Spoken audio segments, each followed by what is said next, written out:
Hello and welcome, Exile, to another League Start test, this time with a classic throwback to a Bleed Lacerate Gladiator. We're level 85, and we did the Exarch and Eater in 11 hours and about 8 minutes plus some AFK time, and then we died, please don't laugh too hard, we died 47 times. It was pretty rough. I'm not gonna lie to you, we were in Act 8 with uncapped res with items that looked like this. 1 regen, stun and block recovery, 10 res, full prefixes with my life being about 10 life. Like, my gearing was abysmal. It felt like in Act 7 all the way up until Act 8, it felt like I had gear that I could have picked up in Act 1. Every single item I picked up and ID'd, and I tried to pick up basically every rare that was an appropriate gear slot. I'd ID it, and it was just bad. And it felt...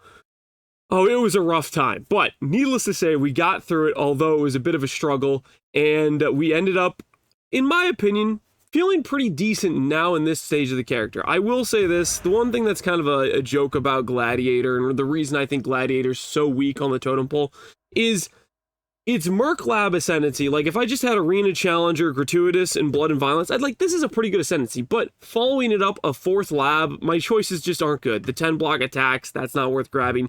And Outmatch and Outlast, this is the lab I would have grabbed, still isn't worth grabbing. About 10% more fizz, while I have max and frenzies. It's not something I have up during a boss fight unless I have all quality blood rage, which is a pretty high bar to get because it's expensive and it's rare. And then on top of that, reduced physical damage taken while max endurance. That's also not something you can consistently get very easily. It just feels quite rough for just the Ascendancy as a whole, because its Merc Lab is decent, but I mean, Blood in the Eyes is weak. Speed isn't necessarily what you want on a Bleed Ascendancy. It feels good to play, but as for what you want on a Bleed Ascendancy, do you really want that? I mean, I don't know. It's awkward, but I played it anyways, and I had a decent amount of fun doing it. I will showcase the build, of course, what it looks like in maps. It doesn't look too bad to play, in my opinion. And it's pretty fun, but it is still ultimately like C plus B level in terms of a build. It is slower than most builds, it has a rough start, and its defenses are only kind of mediocre. It's basically just has Fortify right now. You know, eventually, if I was min-maxing the build, I probably could stretch over, grab Lucky Suppress over here, get Suppress on the gear, stuff like that to smooth out the defenses. Obviously, in a League Start test, we're not going to get those defenses. As for gear crafting and getting damage on this build, I had, let's see if I still have my old axe sitting in my stash. I think I do. Yeah, I was using this axe right here all the way up until about T12s. That's when I finally was able to get a Veiled Chaos to throw on a Val Axe. I was running every single Betrayal I could in the hopes I would just drop an axe with a Veiled Prefix. A Veiled Prefix you can pretty much guarantee to get percent physical, which is a very high roll. It's only 40% less than a Merciless roll, which is the top roll, very rare mod, and this will get you a plenty powerful axe. Essentially what I had to do is I ended up having to run a full research just to get Ashling to drop me Veiled Chaos, and then I threw a Veiled Chaos on a Val Axe just to get that percent fizz. I'm not really sure this is even the best base to use, but I was just like, it's the base I had lying around. I chucked it on there, and I got attack speed, luckily, which is a decent roll to get, and then bench crafted flat fizz. Ideally, you want a much better axe than this, but this is fine to do basically T16 level content. It's good enough in terms of a 5-link in terms of damage. As for the run, I know 11 hours is quite a bit worse than my other runs where I've been doing them in about 9.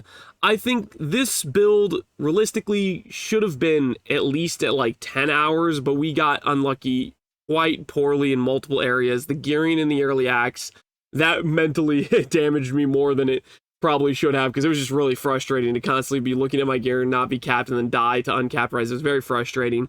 And number 2, we got stuck in T11 and T12s for about an hour or something. Normally, I've done, I don't know, 7, 8 9 runs now.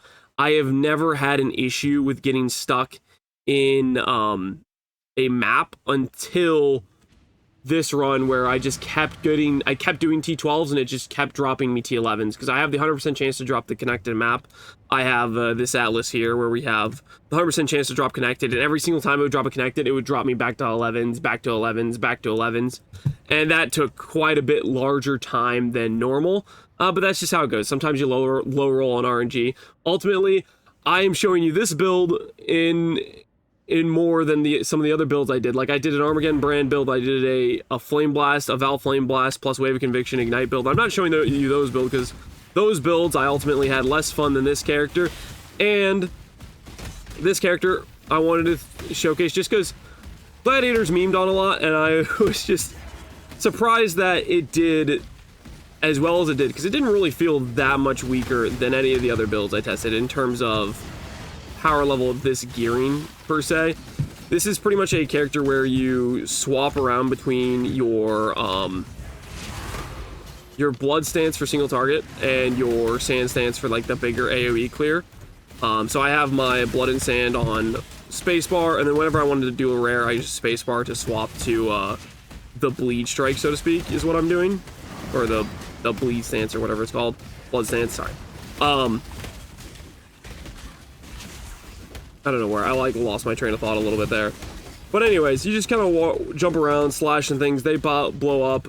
Something about the sound. I don't know if it's the sound of the bleed pops, but it's just really satisfying. As far as explosions go, I don't know. I know I'm not like chain exploding. I know I'm not chain exploding. I know it's not has quite the visual like glory of a herald explosion, but there's something really satisfying about it. I can't quite put my finger on it, but weirdly enough, this might be one of my favorite explodes, maybe just because of the sound. Something about the consistent little just pops that are just, I don't know, they're just satisfying. I don't know if that's a good way to describe it, but I don't know. If you've never tried bleed pops, I honestly would say try it out, because it is weirdly satisfying.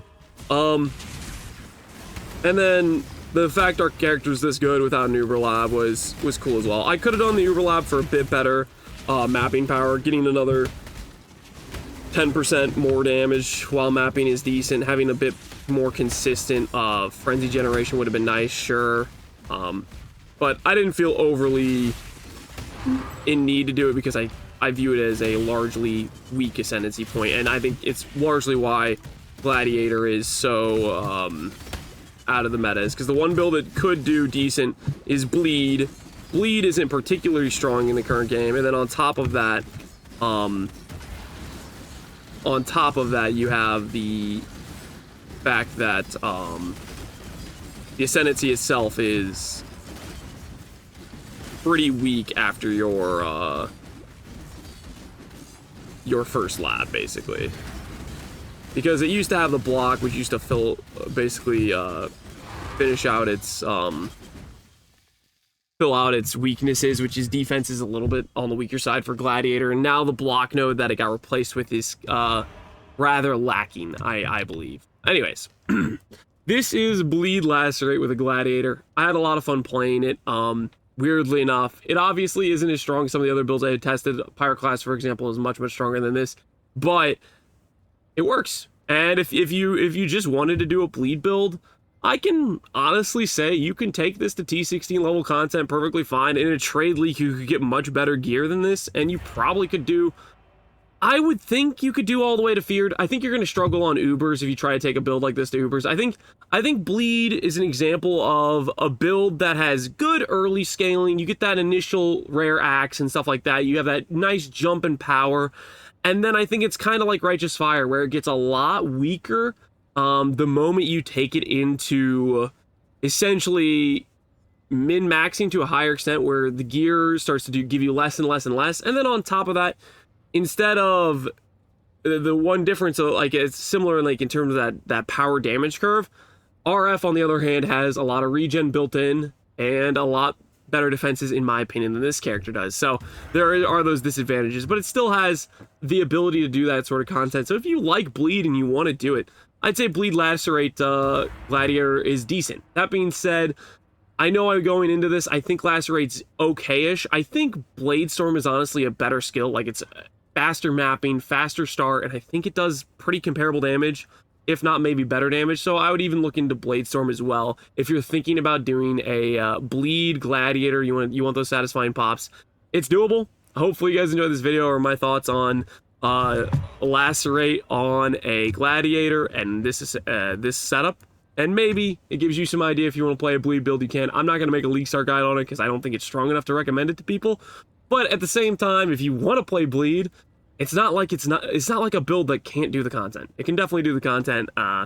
And yeah, anyways, that's the video. Hopefully you guys enjoyed this video on Gladiator. As always, thanks for watching, Exiles. Take care and peace out.